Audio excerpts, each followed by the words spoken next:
Please welcome newly appointed United Nations Messenger of Peace, Mr. Leonardo DiCaprio.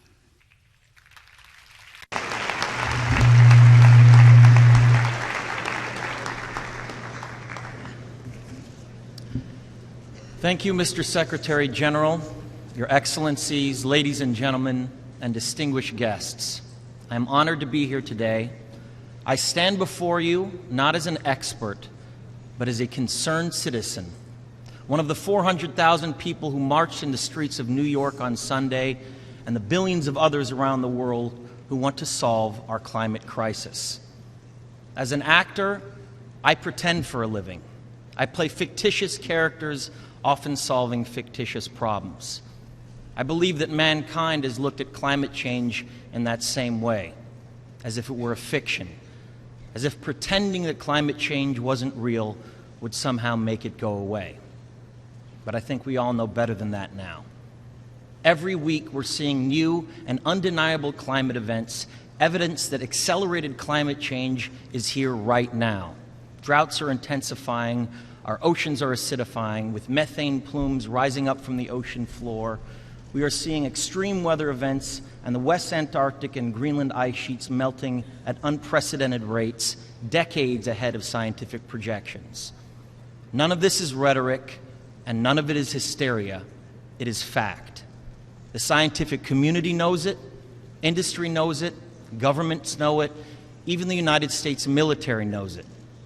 The Chief of the U.S. Navy's Pacific Command, Admiral Samuel Locklear, recently said that climate change is our single greatest security threat. My friends, this body, perhaps more than any other gathering in human history, now faces this difficult but achievable task. You can make history, or you will be vilified by it. To be clear, this is not about just telling people to change their light bulbs or to buy a hybrid car. This disaster has grown beyond the choices that individuals make. This is now about our industries and our governments around the world taking decisive, large-scale action. Now must be our moment for action. We need to put a price tag on carbon emissions and eliminate government subsidies for oil, coal, and gas companies. We need to end the free ride that industrial polluters have been given in the name of a free market economy. They do not deserve our tax dollars. They deserve our scrutiny, for the economy itself will die if our ecosystems collapse. The good news is that renewable energy is not only achievable, but good economic policy.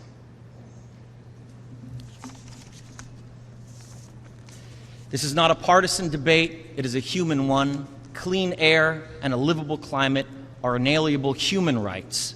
And solving this crisis is not a question of politics, it is a question of our own survival. This is the most urgent of times and the most urgent of messages. Honored delegates, leaders of the world, I pretend for a living, but you do not.